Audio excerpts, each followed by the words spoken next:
What a week, registered trademark here in the Valley. So today on CityCast Las Vegas, we're here with contributor April Corbin Girnus and lead producer Sonja Cho Swanson. And we're going to talk about what is going on this week with the GOP caucus, or maybe not to caucus kerfuffle, new updates in the Rob Tellis murder trial of journalist Jeff German, and how road construction is affecting small businesses. It's Friday, October 20th. I'm Dayvid Figler, and here's what Las Vegas is talking about.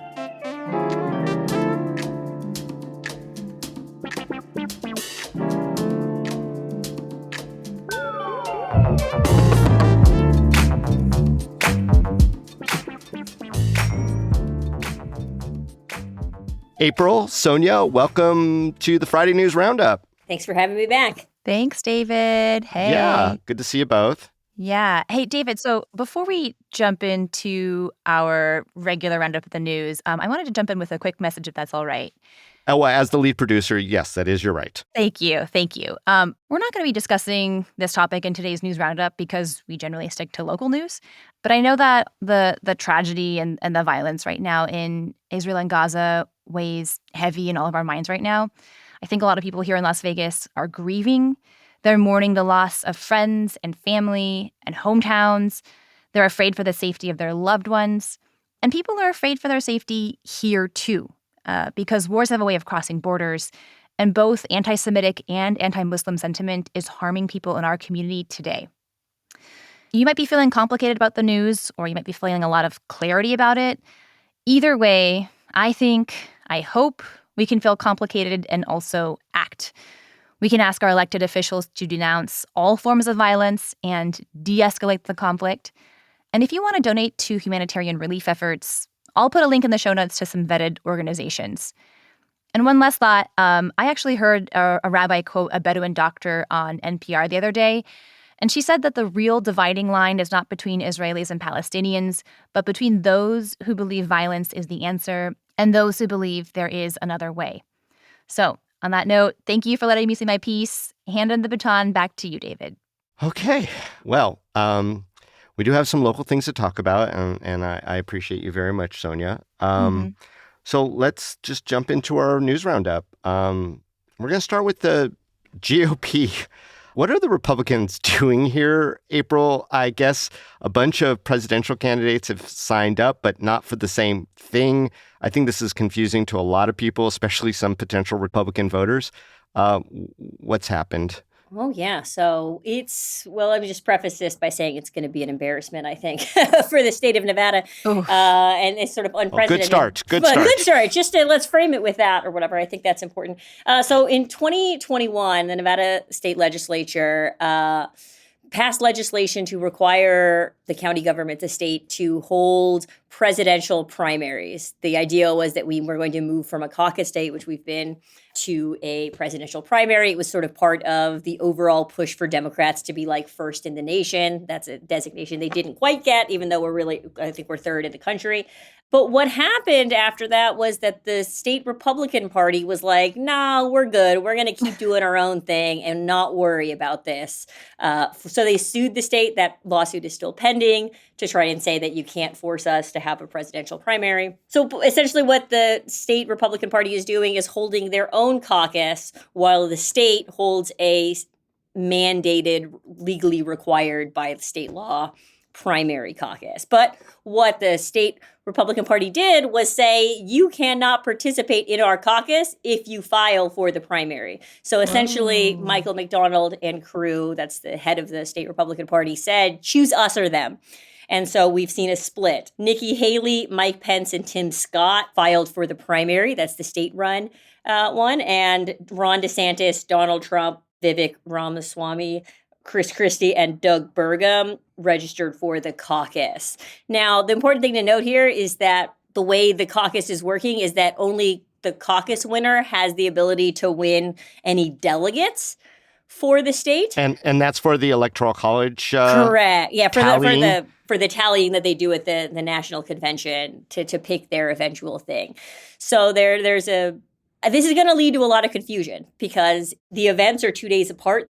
Primary will be all mail ballots sent out to registered Republicans. So come January or so, a bunch of Republicans are going to get a primary ballot asking them to vote for Nikki Haley, Mike Pence, or Tim Scott. And they're going to be like, what about Donald Trump, who's like clearly all polls say you're still the winner, but he's not going to be on there. So for casual voters, for people who are not following the news every day, I think that the concern right now is that there's going to be a lot of confusion as to why this is happening and why bother. Can they vote in both, though? Like, if they vote in the primary, can they then go and vote in the caucus? Yes. Okay. Individual voters can vote in both of them. They can participate in both of them. There are different requirements, but you can participate in both of them legally, and there's no problem. But whether or not people will understand that and sort of, is a whole different story. Well, I think the understanding is the core here. And while I want to talk about some of the pros and cons of doing it this way, I think it's probably like, I want to do a quick clarification. So the state-run primary with the three candidates that you indicated, that's a very traditional thing. People will get a notice in the mail or they'll get a ballot. They can mail it in. They could show up to a traditional polling place where they vote, and that all gets tallied. So very, very standard. Similar to what you do in every other election that you've participated in, yeah. April, do you know how a caucus looks? Like, could you give a picture of what a caucus looks like that's different?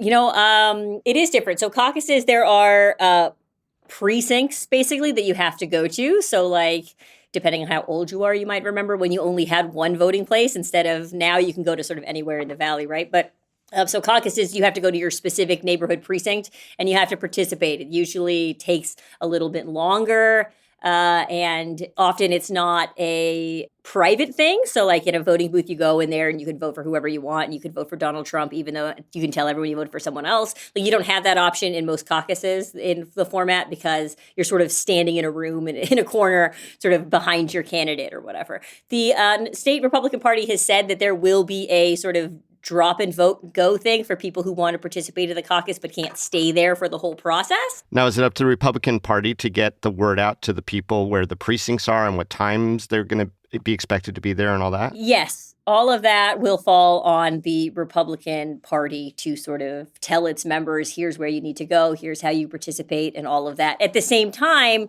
the state, the Secretary of State's office and the county registrars of voters, they will also have an obligation to tell people where to vote on the primary. So we may see competing messages. The Secretary of State's office has been really clear that like they want to inform voters and that if anybody comes to them with questions about the caucus, they will direct them to the state party. So they're trying their best, I think, to help designate, to do what they're supposed to do and to sort of designate people to that. But what that looks like in practice, it's a potential to be very messy. So is this basically like the state-run primary is like, you know, when the school runs a Halloween party and then the caucus is like when your neighbor down the street, their parents are out of town and they like have a Halloween party at their house and it's a lot more crazy?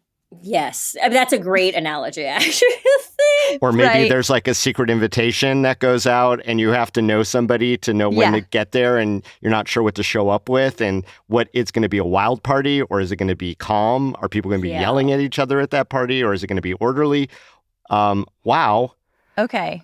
Guys, why would a candidate even bother then with the state primary if the only delegates are going to people who win these Republican-run caucuses that are sort of off that grid? So the caucus is largely seen as being designed to benefit Donald Trump. So, straight up. Though they haven't been very public about it. It's pretty much understood that the people who registered for the primary, they kind of know that Donald Trump is probably going to win the caucus. And like, why not make a name for yourself by winning the primary? Like, we're an early state. You might gain some momentum to help you in other states down the road rather than even if you lose Nevada, we don't have that many delegates, guys, right? So like, I think they're hoping that they can make a show, get a lot of votes in Nevada, and that will help propel them to success in other states down the road because they're playing a long game rather than just Nevada, if that makes sense. It's wild, though. I mean, this just really sounds like chaos. And Ron DeSantis, his PAC criticizing this whole process, saying it was tilted for Trump. Of course, Michael McDonald and other Republican officials here have all denied that. They say this is a totally fair process. People have to pay to be on our caucus. Okay. $50,000. Right. Whoa, okay. And big filing fee. PACs like DeSantis's that have been critical of this are not allowed to participate in any way in the primary or in the caucus, rather, or they will be disqualified. So it really does seem like a very narrow way to approach this. I'm wondering if this chaos helps or hurts the Nevada Republican. Look, I get your take, April. Is there any argument that this helps the Nevada Republican Party?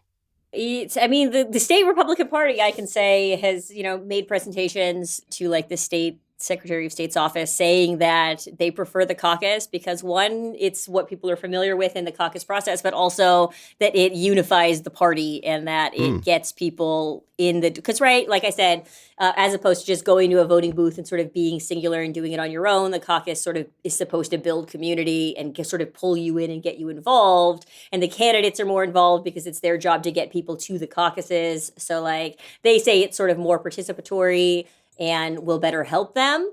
But I think that's a shallow argument, considering the counter being that there is this parallel primary happening and that it is going to be confusing to people. And I think it does raise broader questions about why our political structure is set up in this way to benefit the sort of two major parties. And as conversations happen with next year on the ballot, for example, there will be the ranked choice open primaries question that will be before Nevadans again.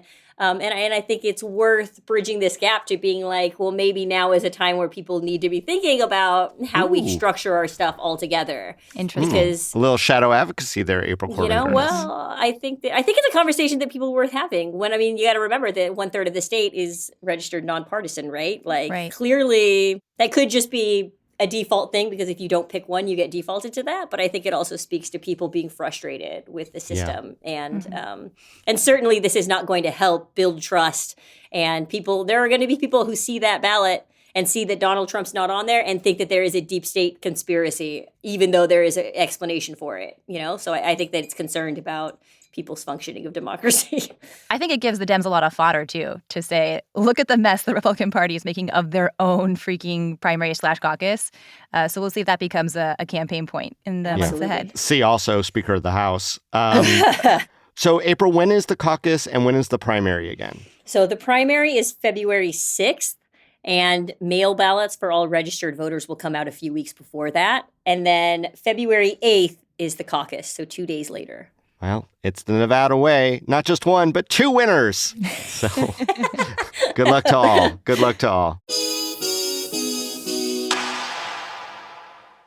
All right, well, let's move up. We've been following the story, but there haven't been any updates for a little while in the Rob Tellis murder trial. He's the former public administrator who's accused of killing journalist Jeff German for doing some reporting that was negative about Tellis. Sonja, what are the new updates? We just came up on a year, just over a year since reporter Jeff German was murdered. And the first development of note since then is that on October 5th, the Nevada Supreme Court ruled in favor of protecting German's personal devices from police inquiry. They cited press freedoms. Of course, the rationale being that, if police investigators searched German's phone and computers, they might find out the identities of anonymous sources. As we all know, German had a career of 4 decades as an investigative journalist. So over that time, you rack up some sources. The police had seized 1 phone and 5 computers, so there was probably a lot of data on those devices. And that was the defendant in that case was the Review Journal, his place of employment. So instead of detectives and prosecutors combing through his phone and computers, the RJ's plan of having an independent team look through those devices is now going to be put into place. Interesting. And the second development is actually linked to the first one and happened on Wednesday of this week. A judge granted Tellis' request to push his trial date back to March. You might remember that Tellis is representing himself, and so he has filed a bunch of motions claiming that Metro hasn't given him requested evidence. He has accused them of misconduct, and he's also said that he needed evidence from German's devices, which, of course, has been held up with this Supreme Court case. So that is how it's linked together. David, my question, though, is does moving his trial date actually work in Tellis' favor? Oh, ask a lawyer time, I see. Yeah. Okay, It's ask a lawyer time. Well, Murder trials typically don't go within a year. That's very standard. I would have been surprised if it went that fast. There is a large degree of investigation that needs to be done and a motion practice. That said, I'm not sure that the motions that Rob Tellis is filing right now are particularly trial shaping, if you will, making the contours of what the future is going to look like. But certainly the fundamental thing that most continuances are based on and why it always is in the favor of the person accused is that you're gathering more information. You're getting what they call discovery. And certainly, if there is any relevant information on the electronic devices of Jeff German, and this independent committee deems that there are pieces of information on there that should go to German or the prosecutors, then that will move things forward. You got to remember that Tellis is also saying, in addition to the misconduct of the police, that they actually planted evidence on him and that he's not guilty of this. I mean, that's where he's going, and that's going to take a lot of time, and that's really hard. So it's not unexpected, but it's always kind of all bets off when somebody's representing themselves because chaos will ensue, and that certainly is what we're seeing around this particular trial. I think the really interesting issue, though, is about like that information on German's electronic devices. The court was very clear about that, reporter shield laws and things like that don't die with the person. I mean, we're just talking about data after you die as a really intriguing proposition. Should we all be able to control from the grave our data? Or is there just something unique you think about it being a journalist here? I think there is a unique thing about being a journalist with the shield laws and needing to protect that source. But on a broader scale, like, haven't we all joked about how, like, the first thing your best friend's going to do when you die is to come over and, like, delete your Google history? Or, like, it's like, burn burn it all. all. If I die, I mean, not now, but you know what I mean? Like, when I was younger, I used to joke around, like, if I die, please go through my text messages, go through my photos, and delete all of the bad stuff before my parents see my phone. You know what I mean? Like, I think that there is a sense that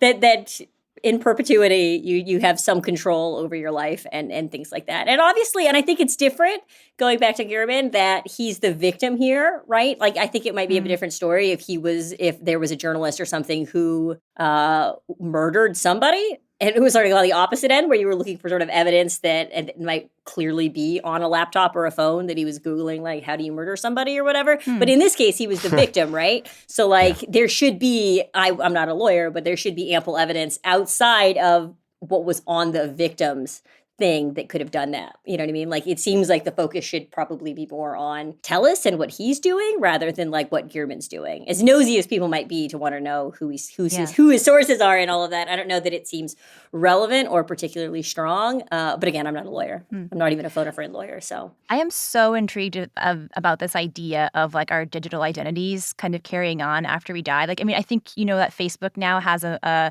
feature where you can designate someone to be kind of like your digital next of kin, right? Yeah. Like sort of like inherit your profile and so forth, which is important because a lot of times these things just get locked. And then, how do you access sort of like the memories and the story or tell people like, that someone's passed on.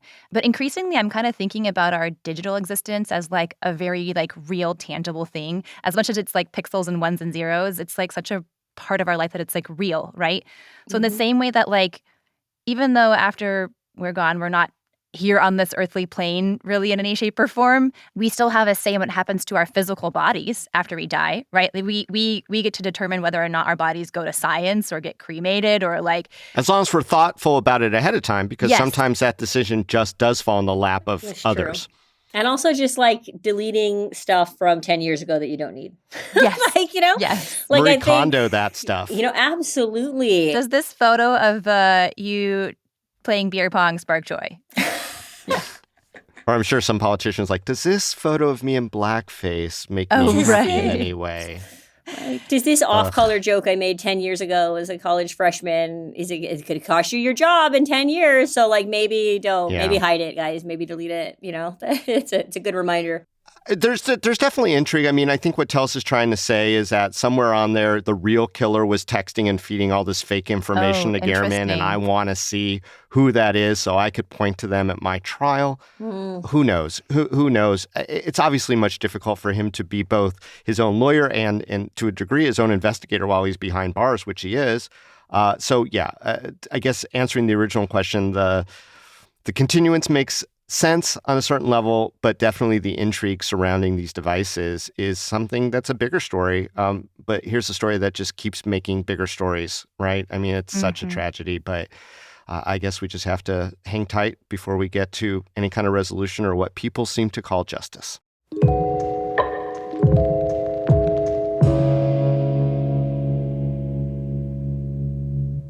All right, let's move on to the third topic. And this is one I'm bringing to the table. I tweeted something out and, oh boy, it got 50 whole likes. So now I'm officially a social media influencer.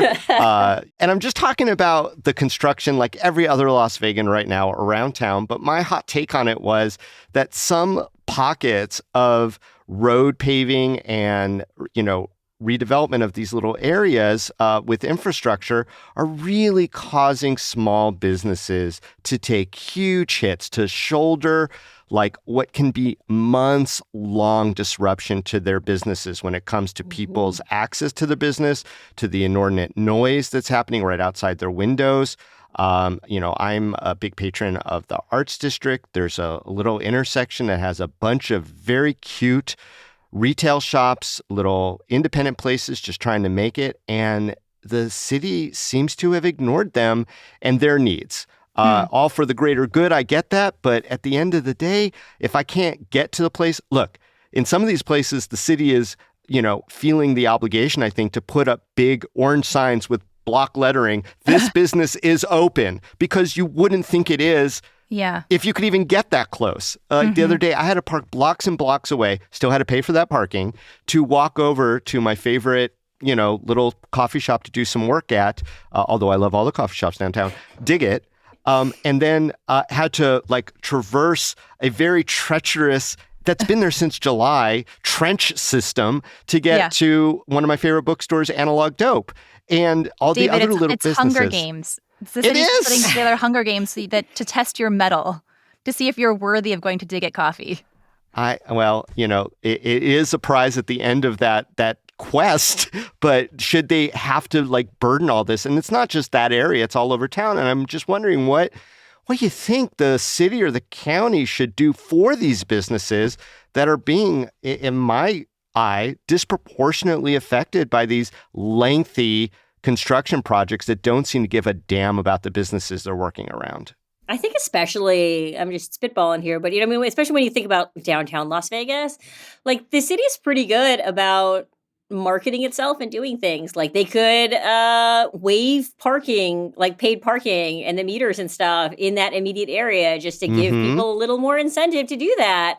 They could construction doesn't happen. The construction area is there the whole time, but they're not necessarily working all the time or whatever. So on an off day, they could have a festival thing that just gets people down to the street or whatever. Have a block party on a day when they're not doing construction, just to get people down there and remind everybody that it's open and give it some publicity. I think there are creative ways to go about it that certainly could work. Let's not forget the dark side of the government throwing a block party when they spend $500,000 at Commercial Center and all the businesses are shut off from the people who are supposed to be coming there. And not that kind of block party. Let's not have a major DJ come and have something that was its own disruption. Yeah, that was its own thing. In a lot of ways that a lot of those businesses I think are still reeling from. But this is kind of like the municipality approach.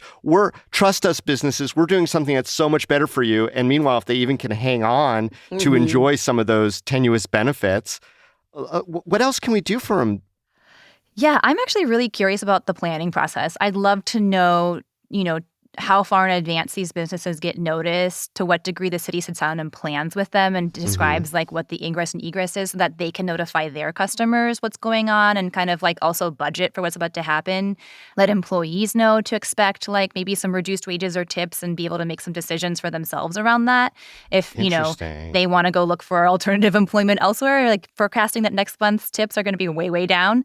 I'd also be maybe riffing on your idea, April, of a block party. Since we're now figuring out ways to legalize street vending, how about we get some of those businesses, some street vending carts, let them set up shop in some walkable areas, make a little extra income. maybe the city or the county could also throw them. So if you can't get to the businesses, let's help those businesses come to you. Yeah. All right. Maybe they could have like a little like fund, to like fund some alternative venues of sale. So, for example, a fund that could cover the cost of like a stand at a farmer's market, or maybe could throw them some like catering contracts, through the city or the county. I don't know, just spitballing here. Maybe it's a lot more complicated, on the actual implementation side of things. But, just really thinking about ways to help those businesses out would be awesome. Yeah, I think the municipality can just like forgive and waive lots of fees and stuff if you're having to put up with this disruption. Sure. Or, if those break. businesses, yeah, exactly. Or the business can show what their normal income is, that maybe even build that into, because it does seem to be, the same handful, if even we get to a full hand of construction companies that benefit from these projects. And it'd be nice if their disruption, which they don't really seem to have accountability for, or time lengths, let them kick in too. So if business A normally makes $5,000 a month, and now that because of this construction, they're making $2,000 a month, maybe the municipality and whether it's the paving company or the construction crew or whatever, well, not the crew themselves. I don't want to tax the workers, but the businesses that are making these big money off of government contracts should have to kick back when they're disruptive to those businesses directly. Let them thrive and not incentivize a little quicker wrap up of the project. Right. Yeah. I don't know. Any shout outs to any areas of town or any businesses you're worried about, y'all, with, the construction happening? I mean, let's put F1 on hold for a second because we see that's happening everywhere. Yeah. I just actually drove down Charleston the other day, just east of UMC, and that whole stretch of the street is like riddled with orange cones. For a long time. For a long time. And it is brutal. Yeah, I tried to turn left from Rancho into Charleston. Worst 10 minutes of my life. But over in that section, though, of stretch of Charleston, there are some great small businesses. Poppy's Donuts, which on our fine podcast, David, is your call. We determined to be the best donut of all the donuts we tried. Yes, we love that place. And just across the street from them, there's the second Le Thai, great little Thai place. And then just further up from them is Frankie's Tiki Room. So sure. And longtime florist DeBella Flowers is right over there, too. Oh, nice. Yeah, there's, a bunch of businesses that have been there. I mean, DeBella has been there for decades, and they're all taking the brunt of it. Yeah, so don't miss that little stretch of West Charleston just east of the I-15. Any areas now or in the future you're concerned about, April? Well, Sonja told me that they may be starting construction on Spring Mountain Road, which I will be very concerned about that because that's already, I'm sure, a really difficult place for any business to last because there's just so many businesses there and there's so many of them. So, if they put, Gabby Coffee and all of the ramen places and stuff on, if they jeopardize those places, I might riot. I mean, traffic on Spring Mountain already, and it's all the cars bad. Coming in and out of all those strip malls. I mean, it's got to be more strip malls on Spring Mountain Road per capita than maybe any place in the country. And they're hard to get to without Spring Mountain. Right. There's not back roads leading to that area, so anything in that area is devastating. And all those shopping centers are always packed too. It's so popular. Oh my God, they're already it's a vicious. So let's knock that down to one lane. Yeah. Let's get rid of the asphalt. Let's get rid of sidewalks. Let's put up big signs that say, all these businesses, we swear to God, is still open. Right. I think they just have to do more. I mean, that's my call to action here is, tell your municipality that small businesses need help. And whether it's direct financial or some of the other suggestions, it seems like a better way than just hoping and praying that they can wait it out. You're here. Well, that went fast. Sonja, April, thank you so much for the Friday News Roundup, and we'll look forward to more conversations in the future. Thanks for having me. Thanks, David.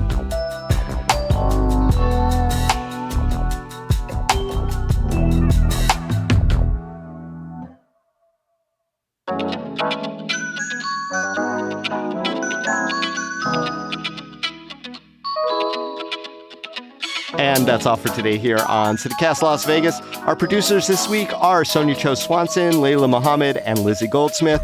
Our newsletter editor is Scott Dickensheets, and I'm your host, Dayvid Figler. Music is by OG Moose and All the Kimonos. We recorded the show on the traditional homelands of the Nuuvi, the Southern Paiute people. If you enjoyed the show, hey, go tell a friend, rate the show, leave us a review, and subscribe to our morning newsletter. We'll be back Monday morning with more news from around the city, and I just got to say, go Las Vegas Aces, back-to-back WNBA champs! All right. Hey, everyone, till we see you next, stay lucky.